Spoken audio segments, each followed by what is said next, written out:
Welcome to Transformative Principal, where I help you stop putting out fires and start leading. I'm your host, Jethro Jones. You can follow me on Twitter at Jethro Jones. Welcome to Transformative Principal. Today, I am so excited to have Jack Arend on the program. He joined the Association of Washington School Principals team in July of 2019. He has served in education since 1989 as an elementary, middle, and high school music teacher. He began his building leadership career in the fall of 2006 as the principal of Peter G. Schmidt Elementary in the Tumwater School District. And after 11 years in the principalship, he served 2 years at the central office level, overseeing multiple content areas and mentoring first-year teachers. Jack and his wife are both graduates of Washington State University, and Jack received his master's degree from Western Washington University's administrative credentials from Seattle Pacific. Jack and his wife, Brenda, enjoy living in the Olympia area and love spending time with their 3 children, Amanda, Emily, and Thomas. And I might add to this that I've been able to meet Jack in person and done a couple things for AWSP and just love what he has to say and what he believes in. And so, Jack, thank you for coming on Transformative Principal. Jethro, it is so fun to be here and good to see you again. Thanks for having me. Oh, my pleasure. I was over in Olympia a few weeks ago doing this Move Up workshop. We've had a few people on the podcast this last month talking about that workshop. At the time this goes out, the online version of that workshop is now closed, but we're planning on doing another workshop in person in Vancouver, which we, I think, decided anybody could come to if they really wanted to, even if they're not in Washington specifically. So do you want to talk a little bit about what you got out of that Move Up workshop that we did? You bet. Yeah, that was a really fun couple of days that we got to host you here in Olympia. And that specifically was a workshop geared towards assistant principals and the move up, the level up, and show up, all those little up words that you and I came up with. And it was a really great experience because, one, it allowed about 40 of assistant principals from around the state to come together, be in person, and just to feel the energy of the room about not only being in person, but job-alike groups. You know, often assistant principals are the ones that choose to stay behind so the principal can go have their own learning. And man, to have a room full of just assistant principals was fantastic. And I think I walked away with that with quite a number of things, Jethro. The event itself reminded me that there is power and a great bunch of synergy when you convene K-12 leaders in the room that have similar type jobs and they can connect and share. That's pretty powerful. And boy, did they jump right into that sharing and just kind of relating to their colleagues that they were just meeting for the first time. So I took that away as a reminder. Those events are really important. And if you're a principal listening right now and you have an assistant principal, gosh, make sure that you support them by sending them to workshops that are designed for them. Really important. And it'll make a huge impact when they return to your building. But another thing that I just can't get my mind stop thinking about was when you had shared with all the leaders in the room, do you see your vision and mission coming to life and in action when you are doing classroom observations? But Jethro, where have I been? Like, that was such fantastic learning for me.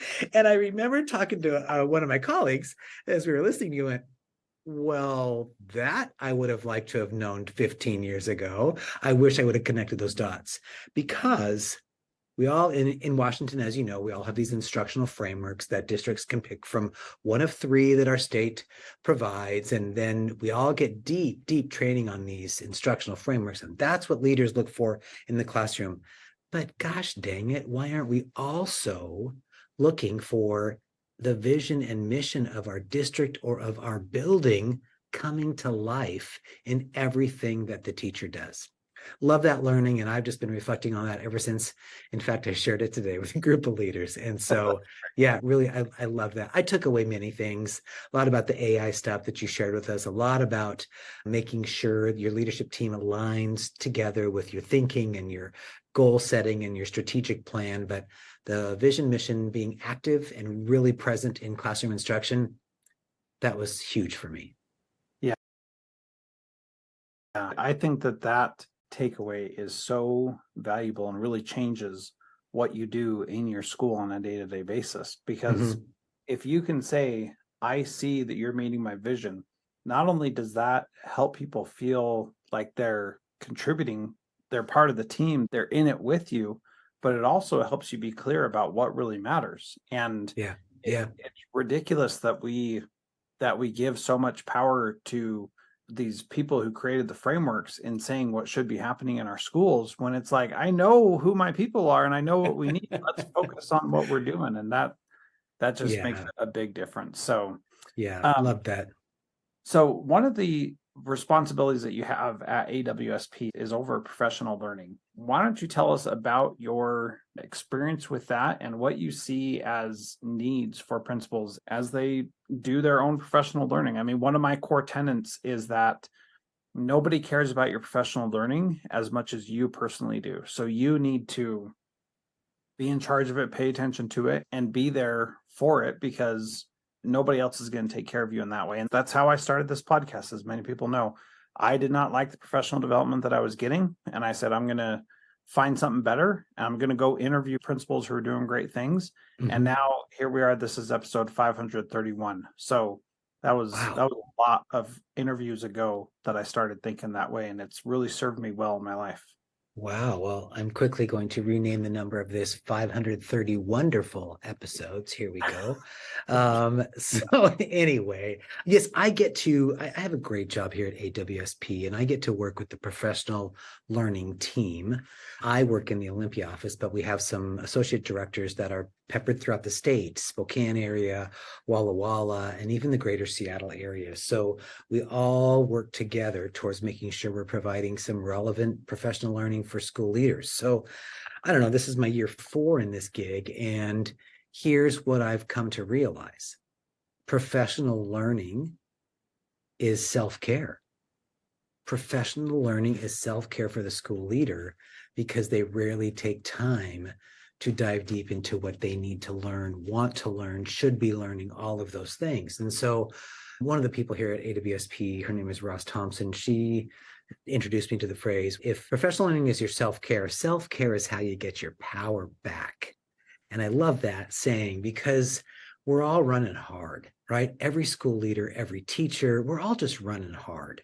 So to stop for a moment and say, wait a minute, I need to know new best practices, or I have a question about this, or I've always been curious about this idea.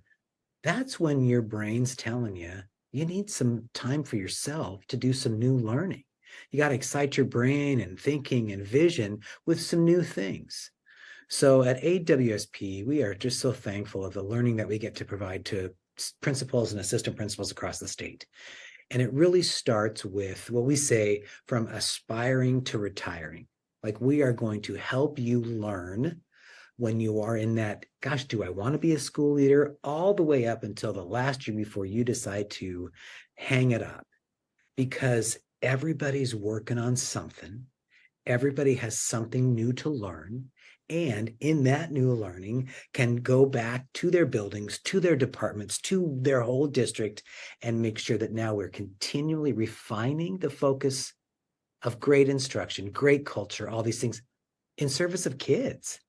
And so we can't just keep thinking what we're doing is fine until we get in a room full of people that say, hey, here's another way to think about it. Or, yes, you are doing fine. Gosh, let me learn from you.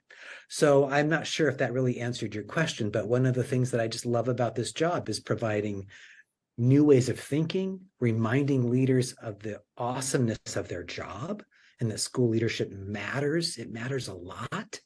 And that helping them maybe put a few new tools in their tool belt or have a couple new takeaways to go back and try in their building. Yeah, let's dive into it a little bit deeper. Yeah.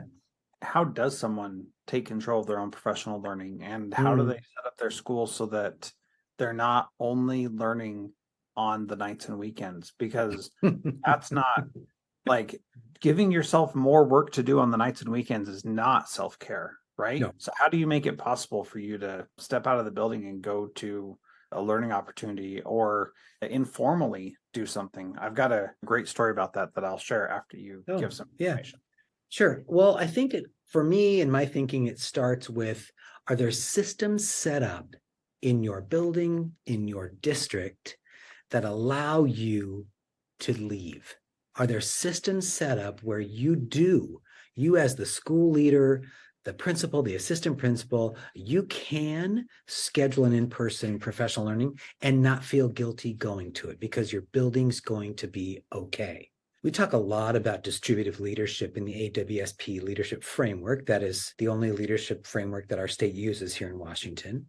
This is a big deal. We say distributive leadership and we all think, oh, that's my leadership team. And I need to make sure we have voices from every grade level or every department. That's my site leadership team. And that's distributive leadership. Yes. And you're not going to get to deep professional learning if you don't have a system set up that says, hey, I'm going to be gone for a couple of days to do my learning, and everything should still be running well. Now, that might be a tag team thing with other colleagues. It might be just letting your central office know. It might, whatever that is. But I am amazed. Well, maybe I'm not too amazed. I am saddened. That's what I am when people sign up for professional learning and they call us the day of and say, hey, there's no coverage for my building. I can't go. And I think, oh, darn it. Not only will we miss you, I wish I could come and help you take a look and just do like a systems analysis. What's stopping you? And what is it that we could support you in creating and designing and building so you can prioritize your own professional learning? School leaders are the first ones to tell teachers, go, I'll cover for you. Go, do some learning.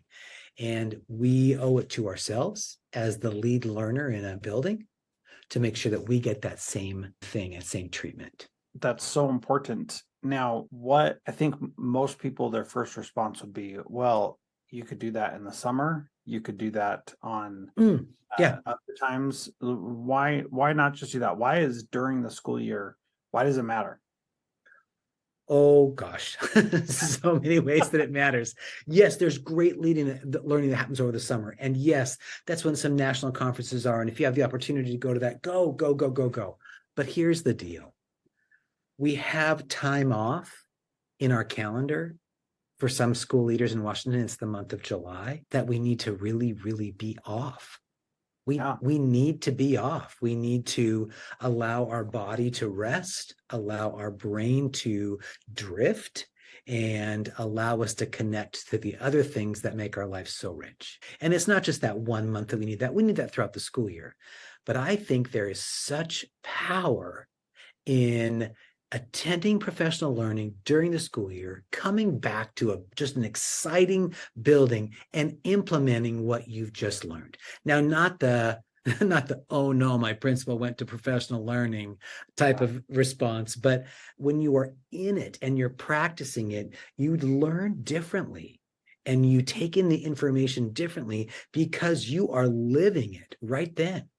In the summer, again, great learning can happen, but my goodness, we're also trying to figure out how do we rest and recover. So you ask the why. I just think it's really important to allow yourself, hey, the learning is happening for students right now.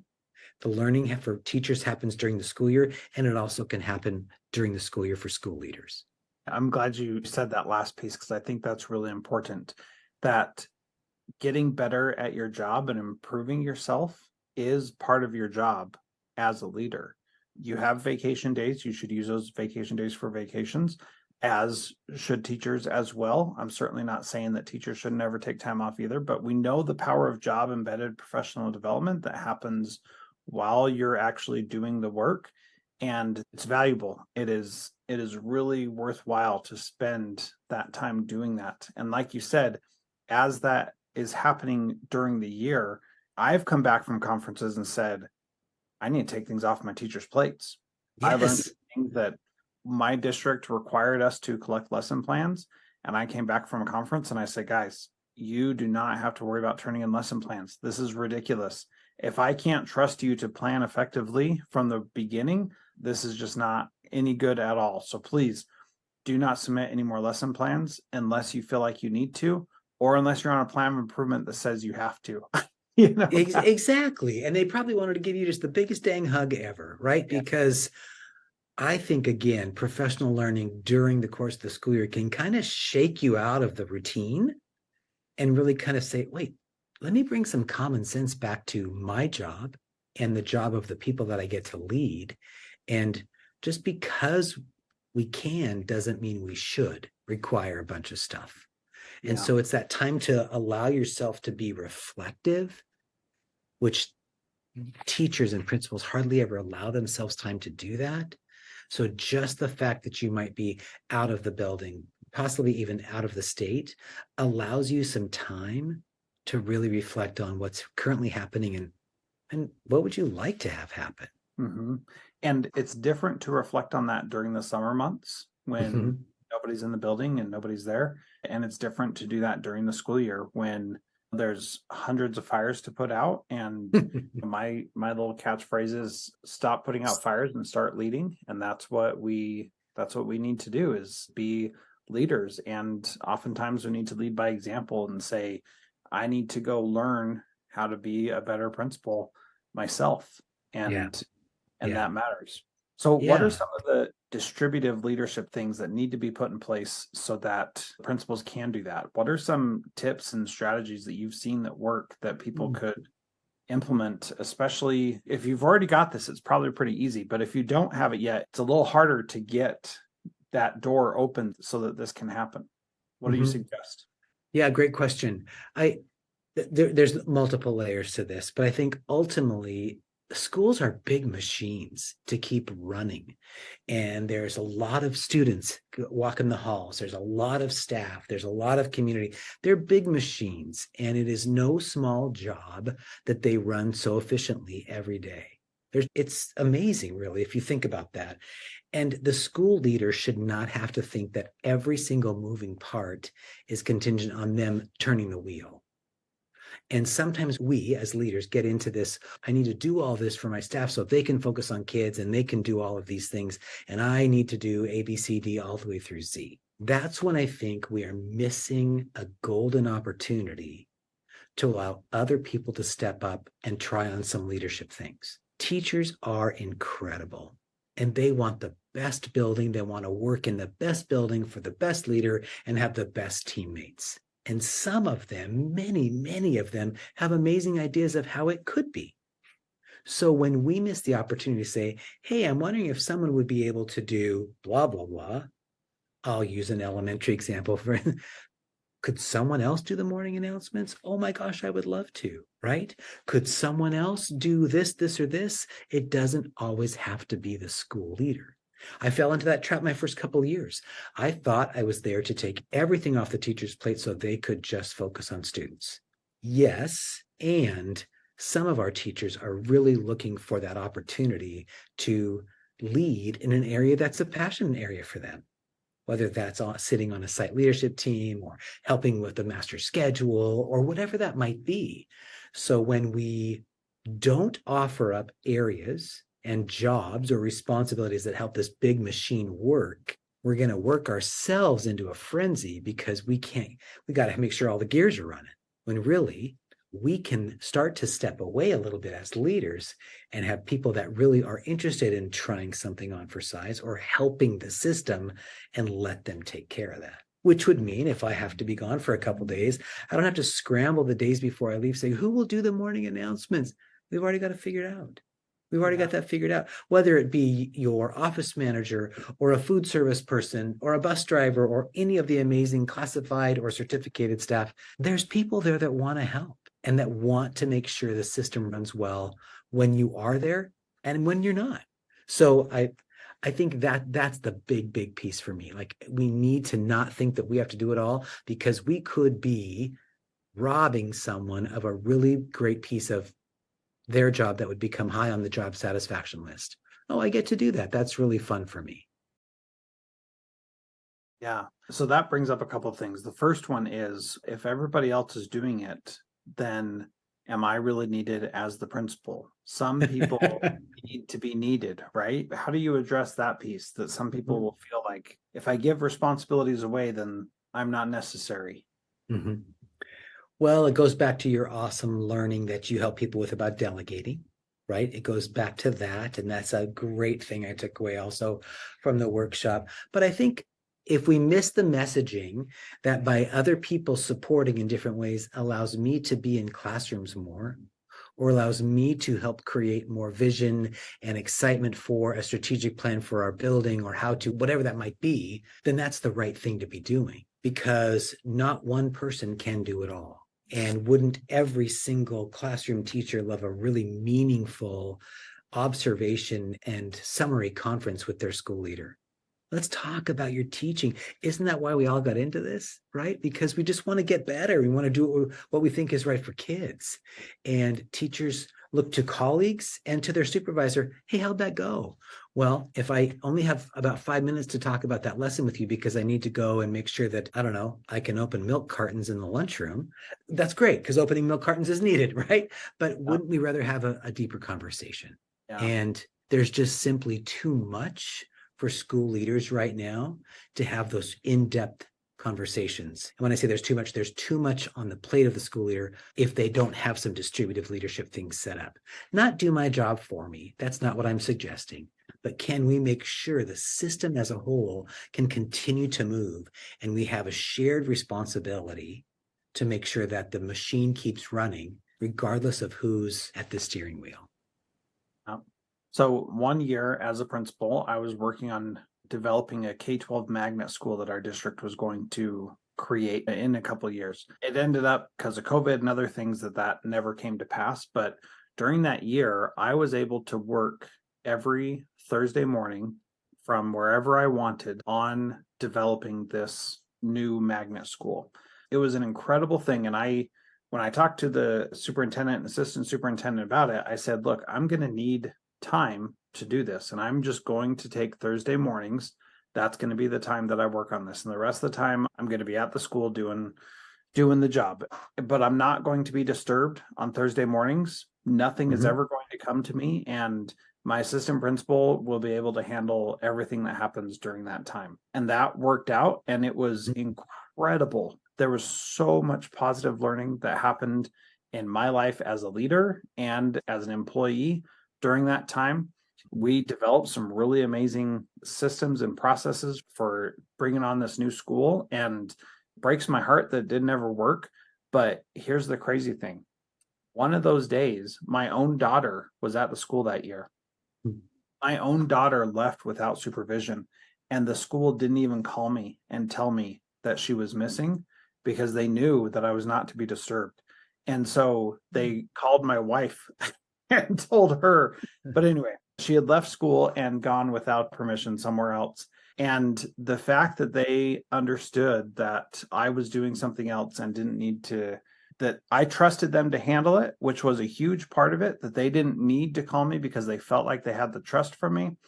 Also, by that point, I had been in a routine, so they knew Thursday morning, Jethro's just not available. That's all there is to it. So the trust piece is what I think is really important, because sometimes principals say you can be in charge of this, but then they don't really let the person be in charge, and they micromanage and try to make it how they want it. And what I appreciate about my staff is that they knew that I trusted them enough to manage whatever happened.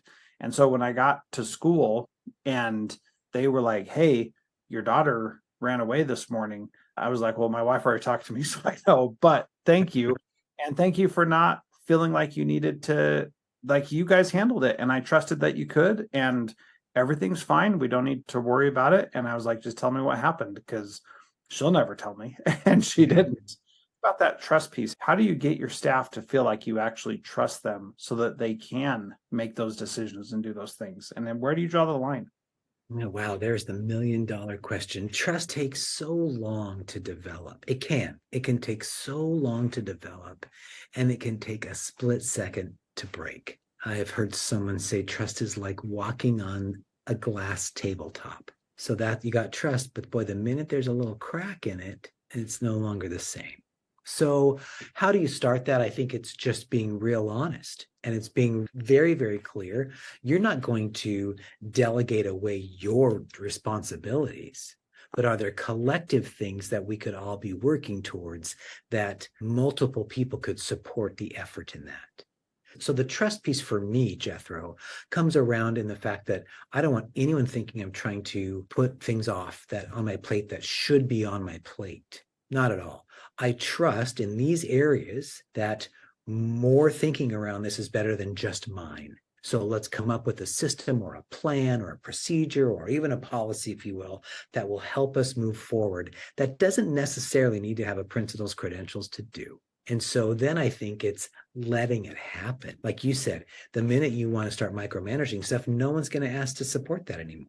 And I think when there are clear expectations, hey, this is the lane we're in, and we don't want to go into these lanes because that might not be in a teacher's purview or whatever, right? But here's where it is. And as long as we can continue to provide leadership opportunities or distributive leadership opportunities, and then just ask the person or the group of people that acted those out, how'd that go? And we start developing that trust. Gosh, I would thank you for letting me go to this whatever workshop. That worked really well. How did it go today? Well, I think we did all right. Great. Let's do another one. Or what can I do for you? Because it has to go both ways. It has to go both ways.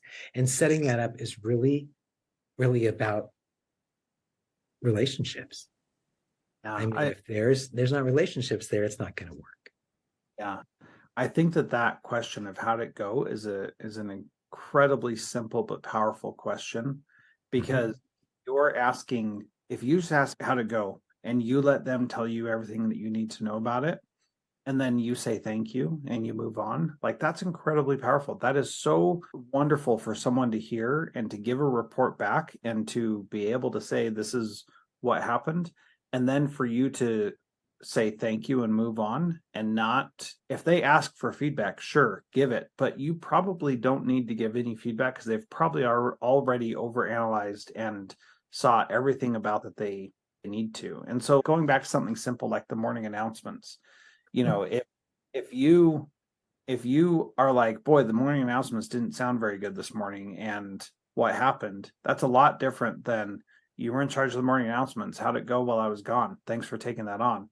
And they can say it went great and wonderful, or I struggled with this thing, how do you do this, I don't know why it didn't work today. Right. Those kinds of conversations are very empowering for people to have. Yeah, I agree. And I just think it doesn't have to be like I would do it. It doesn't have to be. We don't want that. We don't want everybody doing exactly what the leader would do. As long as we're focused on the outcome and the goal and how did we get closer to that, that's great. That's great, because 9 out of 10 times everybody had better ideas than I did. And so why not just capitalize on that? Yeah, I think that takes a level of humility as well. You have to recognize I don't have all the answers. And even if I did have all the answers, I don't know that they are all the right answers. And it's okay to admit that. It doesn't mean that you're any less than, but our system kind of makes you feel like that's what you have to believe and that's what you have to do. And that's just not the case. And there's so much power in not doing that. So one of the other aspects of this that the question brings up is that we talked about, well, if I'm not there, then am I really needed? And how do you delegate a little bit? We talked about that. But then the other part of this is, how do you explain things and what you're asking people to do in a way that is clear enough and direct enough and honest enough about what you need done, so that they understand it and know what their role is in this bigger picture of what you're trying to do. Let's say we're wanting some staff members to step up and help lead the creation of a draft master schedule, right? Which would be awesome, by the way. A district I came from, the master schedule was the principal's responsibility, ultimately, right? I mean, they were the one that final say on the master schedule. And so if that was the case, and I'm asking some teachers to step and maybe spend a half day together, 3-4 teachers working on this, they need to know, well, what can I do? What's within my purview or my responsibility here? And what can I not do? I need you to come up with a draft that has this many minutes for this, blah, blah, blah. And then when you're done with that, it needs to go through these other vetting processes, right? So they're not going into the task thinking, we just get to do the master schedule, and when we're done, it's the master schedule. Because that's a different thinking. But if we're creating a draft for something that goes to the next level for more feedback, more eyeballs on it, then that's how I am really clear about, I need your leadership in this area. And when it's time to go to the next set of eyeballs on this, we'll need you to help explain that. But ultimately, I know that I have to sign off on that. So thank you for all your work on that. I can't wait to see what we come up with. That's one way, maybe. Does that kind of get at what you were asking? I think it's a really good example too, because you can't have somebody else do the whole master schedule for you. You need to know what it is and you need to approve it. You need to be able to understand the things that other people who are working on it won't understand. And so being able to be clear enough about the task and their scope and what they can and can't make changes on, for example, everybody has to have at least 45 minutes of English per day. Like Mhm. that's not up for debate. So you don't get to say we're changing the master schedule so that we have English Monday, Wednesday, Friday. That's Right. not that's out of the scope. I'm not even allowed to do that as a principal. So those things aren't okay. But that doesn't mean that you couldn't do something creatively and say, you know what, we actually think that if we did these couple things, we could have 60 minutes of English per day without taking away from any other classes. And that is exactly what happened in one of my schools, where we found a way to get more time without taking time away. And it Mhm. was Mhm. amazing because it only came from a group of people who were not me giving input and coming up with an idea. Jethro, And that's it. That's it right there, right? I mean, it's those people that have these other ideas and they're just waiting to be asked or given the opportunity to say, hey, can we try this out? Yes, but remember, it has to be at least this much. Can't be, okay, let me run with that. That's when it gets exciting. yeah, it really does, because here's the really powerful thing: when somebody else is in charge of it, they start doing the advocating and the talking to others about it to get it approved and for everybody to be on board with it. And so there's a lot less complaining about changes that come, and people want to be part of that change. And they're like, oh, Sally in the English department came up with this. Well, she's pretty awesome. And I think I can trust what she's saying because she's a teacher like me. And maybe I can do this. And maybe this isn't so hard. And I found with initiatives where the teachers were leading, we had way more success than initiatives where I said, this is what we need to do. In Kodiak, where I was principal, I was there for 3 years, and we had 34 initiatives that we did during those 3 years, which Oh, sounds like dear. initiative overload, right? But Yes. here's the difference. I came up with maybe one or two of those, if that. Everything else were things that teachers wanted and needed to happen. For example, flexible seating in the classroom. A teacher wanted every classroom to have a stationary bike desk so that kids could sit there and spin the pedals while they were working. That came from her. I did not have to convince anybody. She said, "This is what we need. We need this flexible seating. Here's a standing desk. Here's a bike desk, and here's how we can get it for very cheap, and it doesn't Mhm. cost that much. And here's a little bouncy ball, medicine ball kind of thing that people can Yep. sit on." So that was one of our initiatives: flexible seating, driven by a teacher, researched by a teacher, implemented by that teacher, saying, here's how much it'll cost, here's how we'll do it. Who doesn't want flexible seating in their classroom? Raise your hand. Like one or two people said, no, I just want everybody in straight rows. The whole rest of the staff looked at them like they were crazy. They're like, hold on a minute. Don't you know that this is going to help Johnny in period 4 that we know you have, that you send out of your classroom into my classroom or somewhere else every single day? This is going to help him be in your class more and not cause you any trouble. Oh, okay, I guess I'll raise my hand. I want one too. Mhm. And that kind of a thing, that's just a little tiny thing, but it became so much bigger because that teacher was leading it instead of me saying, okay, everybody has to have these new desks. And then they complain about how much they cost and why we're doing this and blah, blah, blah. What a waste. We could have bought another person for that. Mhm. No, Mhm. none of that happened. And everybody was on board because Diane said we should.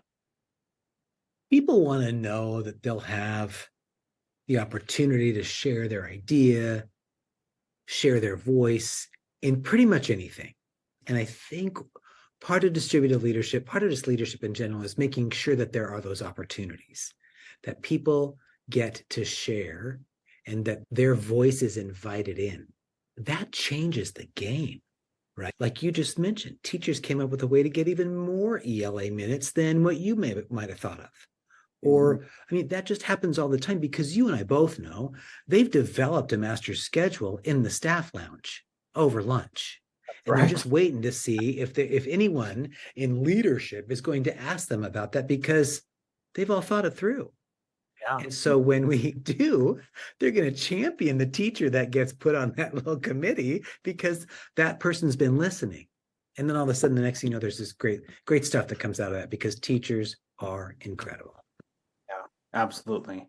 So breaking it down, last question. Okay. What is one thing that a principal can do this week based on what we've talked about to be a transformative principal like you? What's the one action step they should take?